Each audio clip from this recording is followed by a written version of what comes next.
Paul-Henri Wouters, bonjour. Walter Huss, bonjour. Nous allons parler, bien évidemment, du prochain festival des Nuits Botaniques. Alors, musicalement, il y a un petit peu de tout aux Nuits Botaniques, autant de non-classiques que de classiques. La diversité, ça vous parle, Paul-Henri?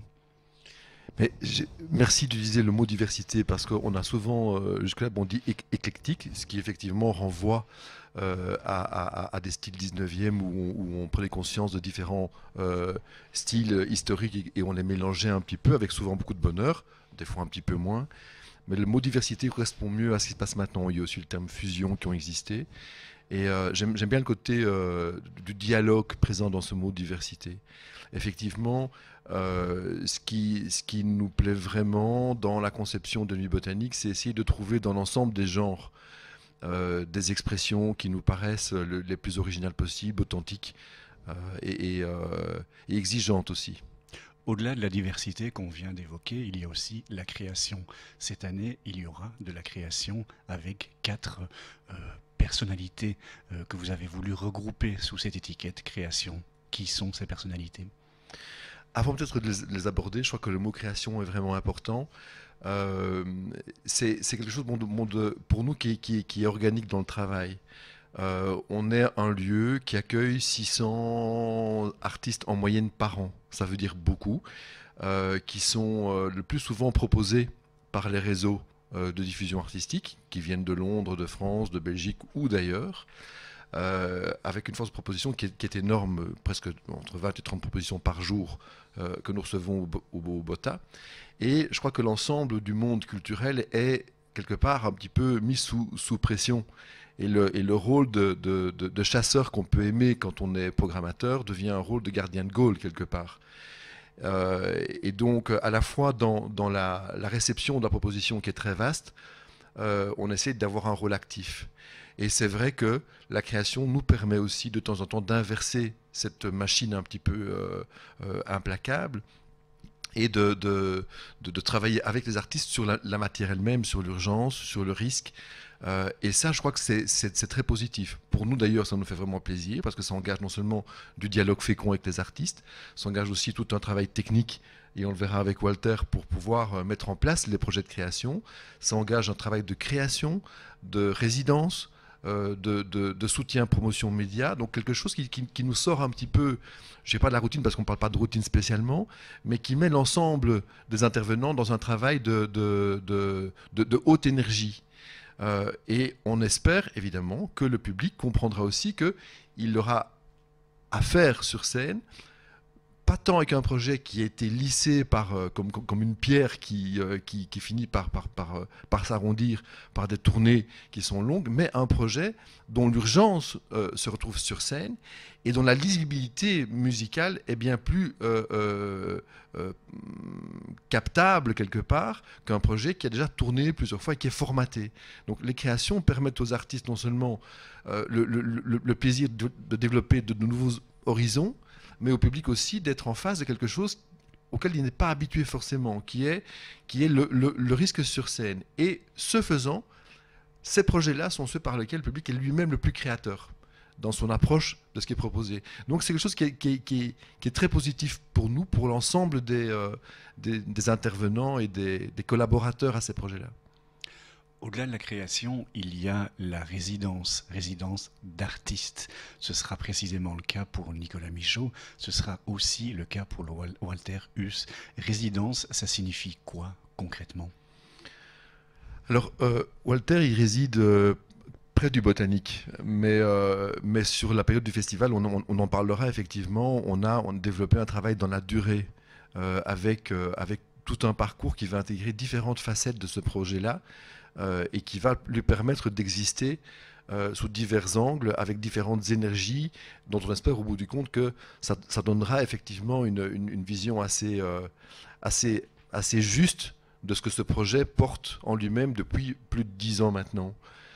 Pour ce qui est de Nicolas Michaud, oui, lui c'est une résidence presque à répétition, puisque il y a quelque temps, le 27 mars précisément, il faisait au BOTA une création de 2 chansons nouvelles dans Passaporta, donc avec Nancy Houston et Denis Laferrière. Il a lu les 2 derniers romans de ces 2 écrivains qui sont présents sur scène à Passaporta, et il a créé 2 chansons nouvelles en regard de ces 2 livres dont il a fait la lecture. Et puis après, au Nuits Botaniques, on lui a proposé...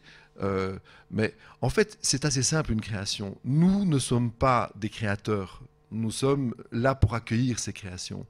Et il faut être attentif et entendre les messages qui sont distillés par les musiciens, qui tantôt vont proposer un projet qui est produit, qui est prêt à l'usage et à la diffusion, et tantôt vont laisser entendre qui sont disponibles pour aller plus loin dans une démarche de type créatif. Et là, ça engage des moyens, ça engage des résidences, ça engage une collaboration, ça engage un développement média, et notamment par rapport à Nicolas Michaud, c'est une idée qu'on lui a proposée, et tout de suite il a accroché, et c'est aussi quelque chose que nous aimons faire au BOTA, c'est être disponible avec un arsenal quelque part de potentiel. Et parmi ces potentiels, il y a des amis de toujours, Jean-Paul Dessy avec l'ensemble de musique nouvelle et notamment ici en quatuor pour Nicolas Michaud, et Stéphane Collin qui est arrangeur et qui a vraiment un talent très aiguisé dans l'arrangement de morceaux. Il a travaillé pour Tindersticks, pour Robert Wyatt, pour Anne Pirlet, et ici on lui a commandé le Botanique 6 arrangements. Un arrangement, c'est du travail. Ça veut dire qu'on va écouter la chanson, on va en percevoir le potentiel et on va le multiplier, on va l'amplifier au niveau émotionnel à travers ici en l'occurrence un quatuor à cordes. Donc ce n'est pas un renforcement de l'harmonie préexistante, c'est vraiment une création qui mène plus loin l'émotion du morceau et qui permet souvent, et ça c'est intéressant, à l'artiste ici Nicolas Michaud, de prendre conscience du potentiel qui se cache, et peut-être que lui n'avait pas perçu, derrière sa création musicale. Donc ça ouvre des strates, et je me rappelle à cet égard-là, je ne sais pas si tu te rappelles Walter, on avait fait au Botanique une création avec Arnaud, et une fanfare.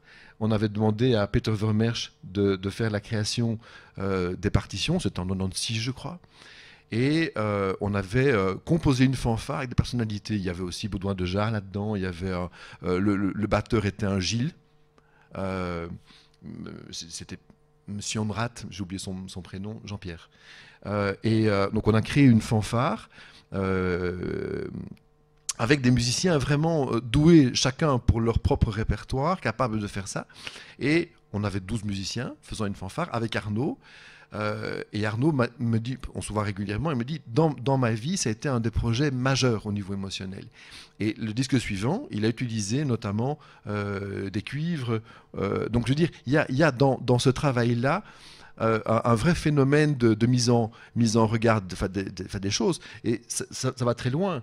Il y a 2 ans, on a eu Gospoet au Nuits Botaniques, on a proposé Mélanie Debiasio en ouverture, qui n'était pas encore très connue à ce moment-là. Et quand il a entendu la voix, Gospoet a dit, mais elle, il faut que je l'épouse.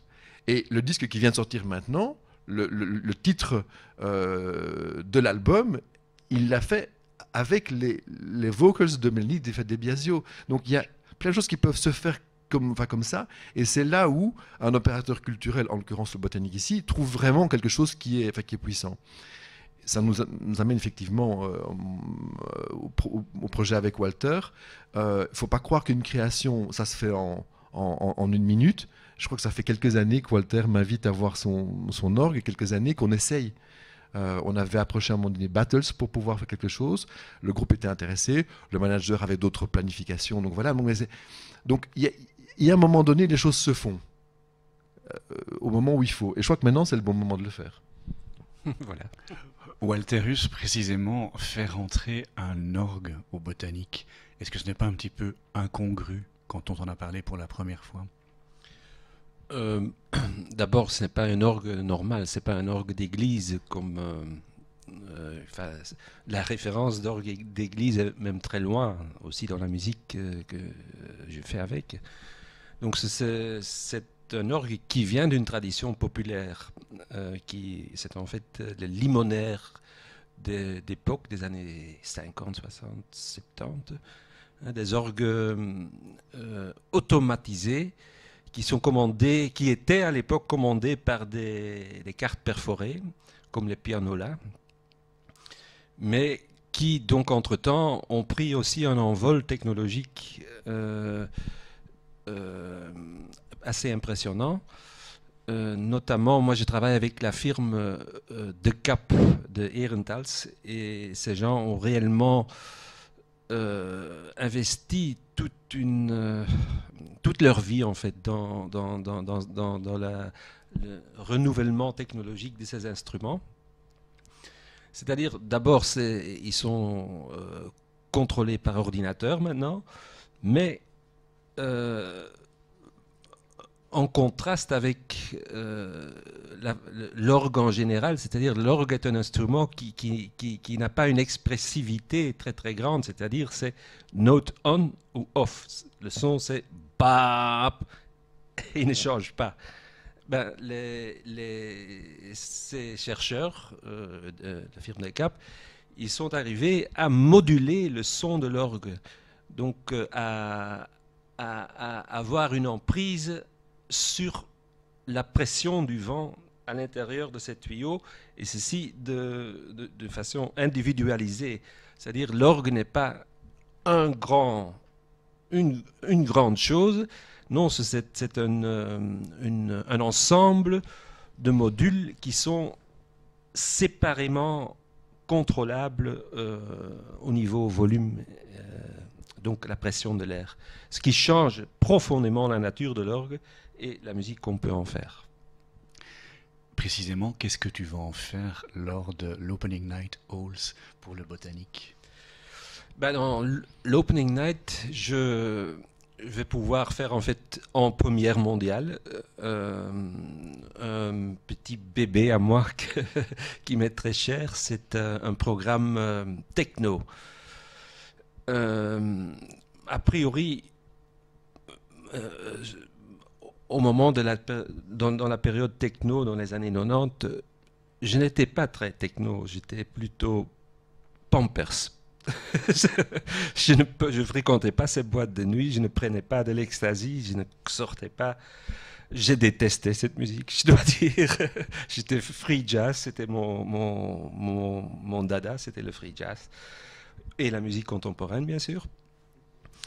Mais en vieillissant, je suis devenu plus sage et j'ai quand même appris beaucoup. J'ai appris à aimer beaucoup plus de genres de musique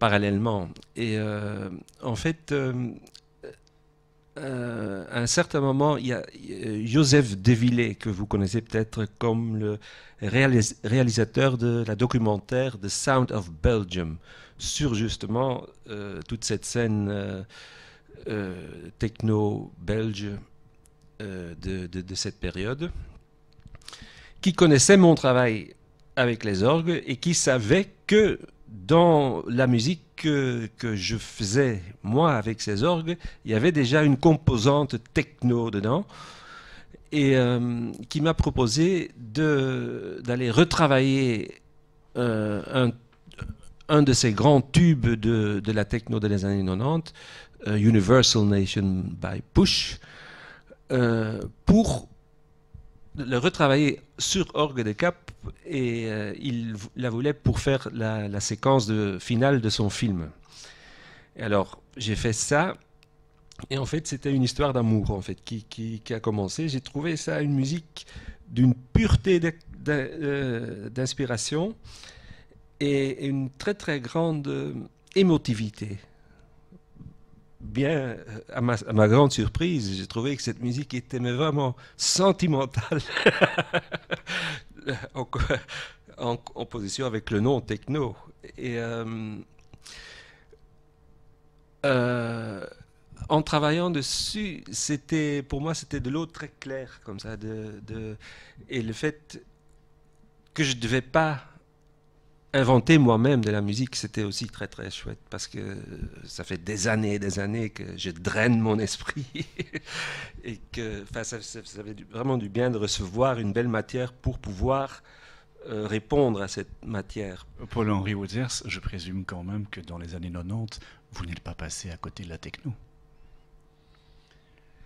Moi, c'est un peu comme Walter. Je suis en train de découvrir ça aussi. Moi, comme tout le monde, je m'y intéresse et par mon métier. Mais au niveau des parcours, chacun a le sien. Hein. Donc, moi, effectivement, j'ai un ancrage classique et contemporain.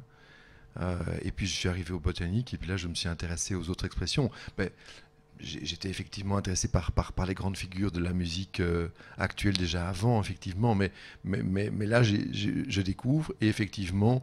le plus grand plaisir qu'on a quand on est soit musicien pratiquant, soit musicien observant, c'est justement de découvrir la vitalité de tous ces genres et derrière le style, les gens et les émotions qu'il y a. Et c'est vrai que pour l'instant, je me rends compte quand je vais dans des festivals de showcase qu'il y a des dominantes, etc. Actuellement, il y a effectivement il y a un retour à l'émotionnel, notamment à travers d'expressions plus brutes, le rock garage ou le rock psyché, par exemple, qui revient fort. Et je remarque effectivement, j'ai pratiqué moi l'orgue d'église quand j'étais adolescent, mais pas mal, hein.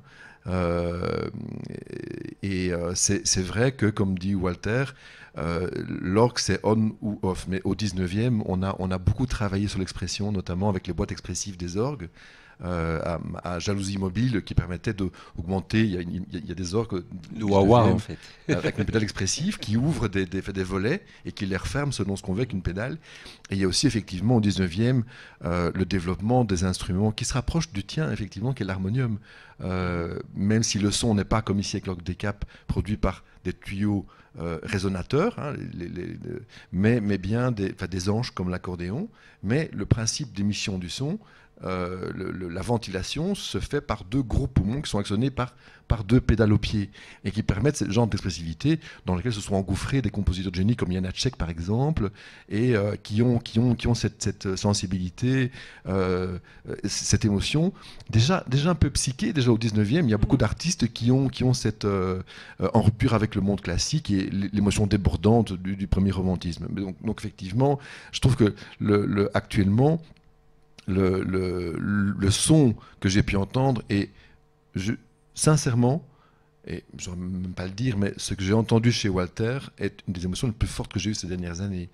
Ce son qui trouve de la vie, ce sont des orgues qui est un son flûté, hein, et qui vibre de manière des fois imperceptible, des fois plus comme des battements, et c'est assez impressionnant, hein. Et en même temps, ce que j'aime beaucoup là-dedans, c'est que la source d'émission du son est relativement douce. Ce n'est pas un instrument qui vous pète à la gueule, c'est quelque chose et qui vous enveloppe dans une vibration qui est tout à fait... moi, je ne connaissais pas ça avant, hein. Donc vraiment, j'encourage tous ceux qui nous écoutent à faire la démarche de venir écouter ça. C'est exceptionnel. Je présume, Paul-Henri Wouters, que vous avez fait quelques petites suggestions de collaboration à Walter pour cette Opening Night. Mais c'est-à-dire qu'il y a trois, en discutant avec Walter, d'abord, c'est un instrument qui est grand. C'est-à-dire, physiquement, ça fait quand même pas mal de mètres cubes de matériel, avec toute une tuyauterie qui fait penser à des respirateurs qui sont... oui. Et donc, il y aura l'aspect logistique, puisqu'on va devoir déménager l'instrument du sud de Walter jusqu'au Botanique. Donc, on est déjà en train de voir comment on va réaliser ça, en respect de l'instrument, hein. Il sera installé au musée, entre les deux colonnes du fond du musée, qu'on appelle Grand Salon. Donc, il aura un côté monumental, il sera vraiment mis en évidence.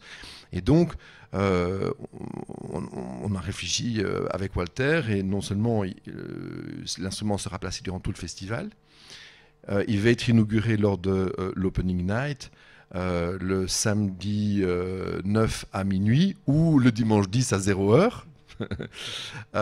Et donc par un projet effectivement techno original, tous les soirs du festival. Sauf dans un cas ou deux où l'affiche est vraiment trop fournie, il est prévu, mais Walter l'expliquera, qu'il y a un apport préparé a priori qui sera diffusé entre 20h et 20h15, 20h20 en guise de intro. Et ce qui nous paraissait vraiment intéressant, c'est de développer au-delà de cela la collaboration avec différents intervenants de festival. Donc on en a parlé avec Marc Jacobs pour son groupe Prairie.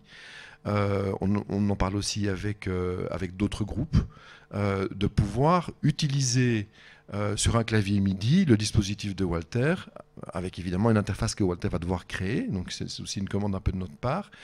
Et il est question aussi d'utiliser pour le projet du 19 mai, qui est aussi un projet de création, donc vous le recevrez bientôt, Jean-Luc Favchamp, qui lui a créé une nouvelle œuvre sur base de la disposition de proverbes, donc 2 claviers, 2 percussions et 5 chanteurs, mais les claviers étant ad libitum, comme on dit dans le monde classique, on peut très bien imaginer qu'un de ces claviers utilise le dispositif de Walter. Donc il y a 3 éléments qui permettront de même donner à ce projet un petit peu une partie, en tout cas, de son potentiel. Walter, pour les intros, est-ce qu'on doit parler d'orgue préparé, un peu à l'image du piano préparé qu'on connaît un petit peu plus? Selon le cas, ce sera un peu différent, je crois.